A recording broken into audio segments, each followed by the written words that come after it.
Hey, what's up guys? Mike Lock here. Thanks so much for tuning into this week's video blog. I'm here to provide some advice to anyone who might be struggling as a web designer. What I mean by struggling, let's say you've been doing websites now for 2 to 5 years and it's not coming easy to you. You can't find any clients to do work for. You can't find any work. You can't find anyone to offer you a job. And web design as a career is not working out for you and you've been doing it for quite some time, 2 to 5 years at least. That's what I mean by struggling.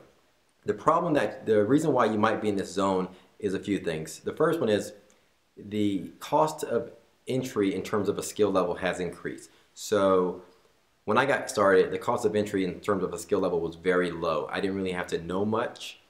It was easy for me to land client work because there was not so much competition going on.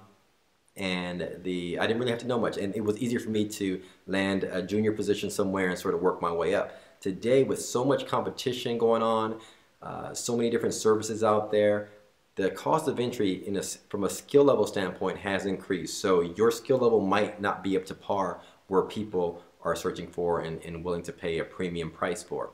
So you might be in this zone where the cost of entry from a skill level standpoint is up here. So take a look at this graph here. This graph is what I consider the web design landscape today, the web designer landscape. You have these three groups. You have top 25% of the web designers that are highly skilled. These are web designers that have no problem getting work, and they're probably busy, and they're probably turning away a lot of work because they're busy with their job or just busy with day-to-day projects. And then you have this other group, this other 40% group, and this is what I call the commodity state. These guys have a pretty good skill level, average skill level, but they offer the same thing. And what happens is I call this a commodity. And you know what happens with commodity, the cheaper price always wins out. Like coffee, take coffee for instance. If you buy coffee at a local convenience store, it's going to taste the same. The same brand will taste the same if you buy it from Walmart. But Walmart offers it at a much cheaper price, so a lot of people will go to Walmart instead to pay for that coffee, and the local convenience store gets priced out and they end up going out of business. Okay, that happens all the time. And that's what might be happening to you as a web designer. You're offering the same service as everyone else, and there's someone out there or some service offering a cheaper price, and so people are going there instead of paying a premium service for you or a premium price for you.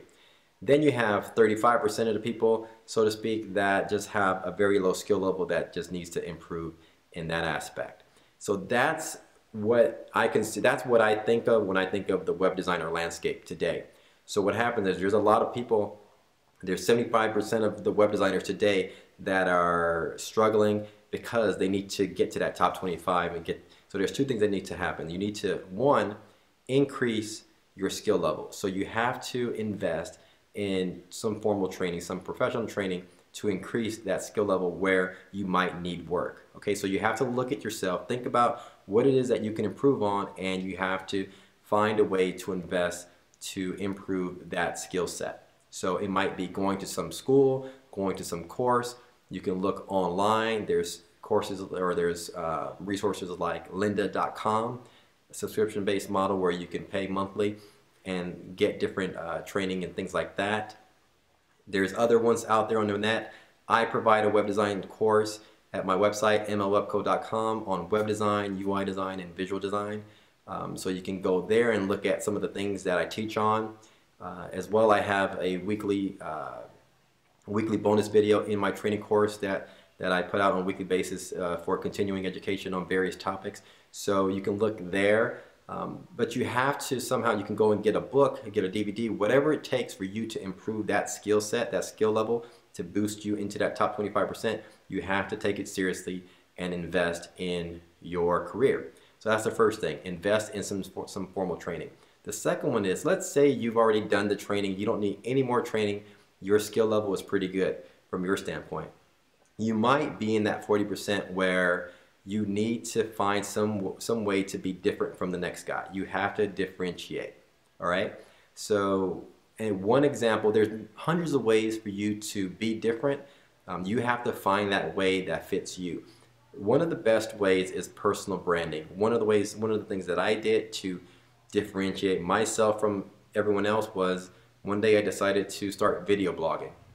picked up a flip camera and I started video blogging, and I could sit here for an hour and just talk about how my life has improved from prior to video blogging to now. And it's just night and day. There's so many doors that open. There's so many people that reached out to me because they saw my videos on YouTube and whatnot. So it just got me to be so much different than everyone else, and people are willing to pay a premium price for my services, for me to sit down with them or work with them, because I'm a little different, because people saw my knowledge and what I know, what I talked about, and that made me different from the next guy. Prior to that, I was just like everyone else. I just had a website, had some of my portfolios and stuff like that, and everyone had the same thing. I started speaking out, I started talking, so that made me instantly different than the next guy. All right. So just like I talked about the coffee as being a commodity, you have to turn yourself into, from regular coffee into like Starbucks coffee. All right. Starbucks took a commodity, took coffee, and branded it and made it some sort of special thing where people are willing to pay a premium price for. All right, so that's what you need to do. You need to think of it a certain way that makes you different. Maybe it's you getting in front of a camera, maybe it's you singing, I don't know. You have some sort of talent, some sort of thing, be creative, some way to get yourself out from just being like the next guy, and that'll make you different, and people will see that and there'll be a market for you, and people will be willing to pay a premium price for your service. All right, so those are two things. Invest in training. Second one, find some way to be different, and people will be willing to pay a premium price for your service. All right, that's all I got. You can do it. Be passionate and be patient, and it'll come. If you have any questions, shoot me an email, mlock@mlwebco.com, and we'll talk soon. Bye.